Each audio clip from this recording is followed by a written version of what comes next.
Les rendez-vous de l'écho sur Grand Lille TV avec la Caisse d'épargne. La Caisse d'épargne, vous être utile.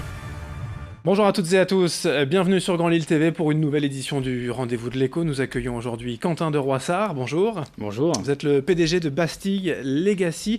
C'est un club de e-sport. Le LOSC, le SBVA, le TLM sont des clubs de sport que l'on connaît relativement bien.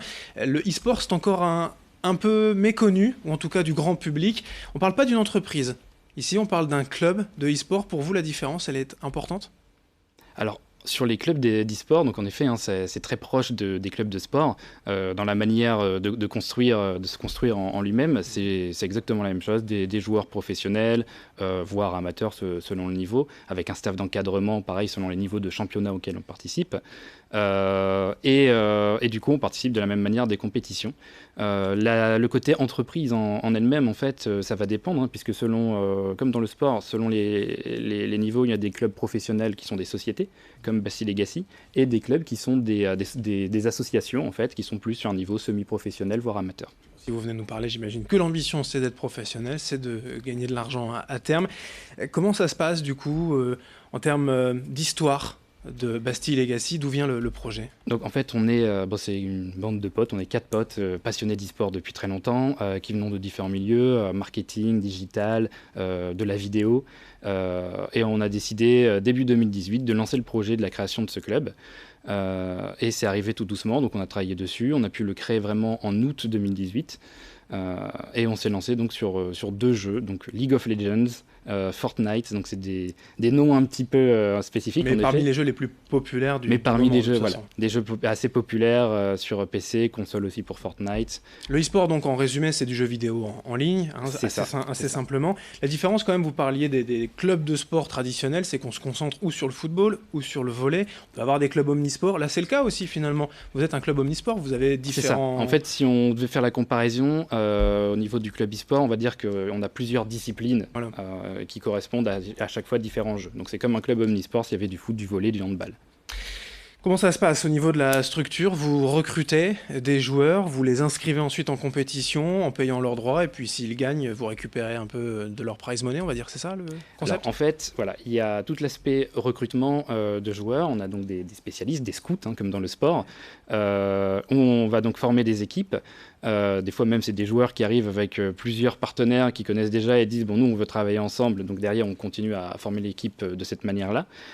Et ensuite, en effet, on les inscrit à des compétitions, voire des championnats, voire des ligues même à certains niveaux, qui se déroulent tout au long de l'année. Et au niveau de l'aspect économique, le club va tourner en effet sur une partie sur les prix qui sont gagnés, donc on va récupérer une petite partie, mais il y a une grosse partie qui va quand même encore aujourd'hui aux joueurs.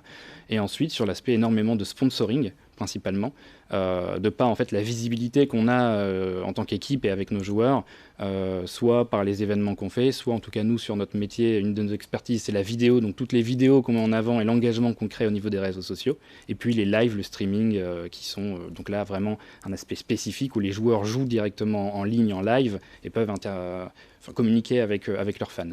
J'allais y venir, c'est là où concrètement, je crois qu'en e-sport, vous allez me dire si je me trompe, mais où est vraiment le business et où est l'argent à récupérer en fait, c'est sur les streamings de live, c'est-à-dire qu'on est chez soi.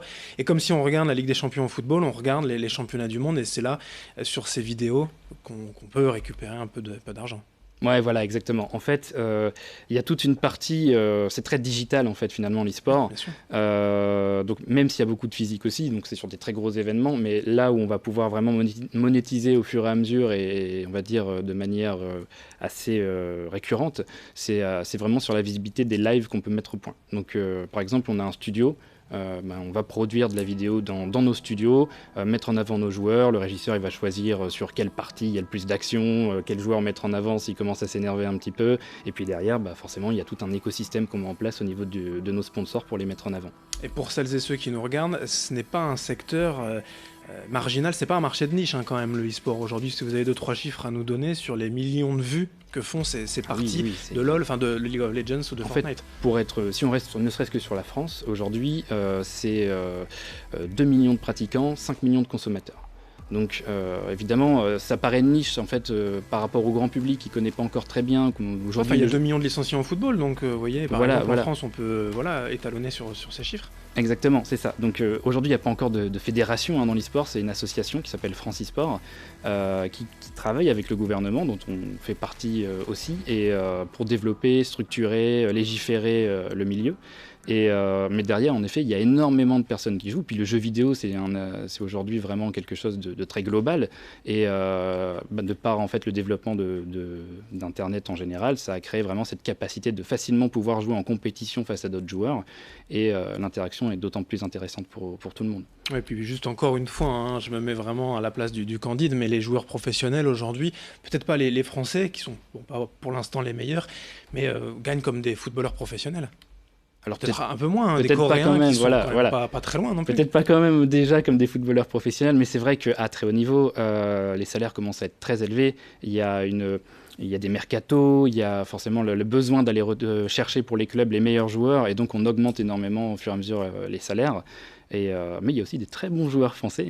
Et donc nordistes, puisque là on va y venir quand même sur la région. Oui. Vous allez faire tout d'ici, vous disiez studio, régie, sponsoring fait depuis la métropole lilloise. Exactement, on est basé en plein centre de Lille, au Palais de la Bourse, dans un espace de coworking un peu premium qui s'appelle Nao Coworking. Et donc on a vraiment de la chance en effet d'être sur un site historique et voilà, d'avoir un beau cadre finalement pour accueillir nos équipes et nos partenaires. Quelques infos pratiques si on souhaite voir ces parties de Bastille Legacy, comment on peut vous retrouver ? Alors aujourd'hui, on est donc sur différents réseaux sociaux, Twitter, Instagram, Facebook, YouTube, et sur le streaming. Donc là, c'est directement suivre nos joueurs. On se sert vraiment d'eux directement, qui sont nos ambassadeurs finalement et qui sont plus intéressants pour créer du contenu, puisque c'est eux qui interagissent avec les fans. Donc sur leur chaîne de streaming à eux, sur Twitch, qui est la plateforme principale aujourd'hui de streaming pour le jeu vidéo. Quelle est l'ambition, puisque forcément avec la dématérialisation du jeu vidéo, on parle d'une dernière génération de consoles, c'est forcément un marché d'avenir. Quelle est votre ambition dans vos rêves les plus fous ? Aujourd'hui, on est donc sur 2 jeux. On est sur l'équivalent d'une Ligue 2, on va dire, sur League of Legends et sur Fortnite. Bon, on fait partie des meilleures équipes françaises, donc c'est déjà très bien. En ambition, évidemment, l'année prochaine, on veut être en Ligue 1. Pour League of Legends. Sur Fortnite, augmenter encore nos résultats et notre visibilité au niveau du streaming, qui est très important sur Fortnite. Ensuite, tout doucement se développer sur de nouveaux jeux. Et donc tout ça, en fait, ça passe par des investissements, aller chercher de la levée de fonds, des nouveaux partenaires, pour augmenter nos infrastructures, développer un véritable centre d'entraînement, pour accueillir nos joueurs à 100%, développer le staff d'encadrement, rajouter un staff coaching un coach staffing plus gros, avec par exemple aujourd'hui on a des coachs sportifs, sophrologues pour le suivi mental. Demain on voudrait des kinés, on voudrait des nutritionnistes, etc. Eh bien pourquoi pas venir nous en reparler une prochaine fois.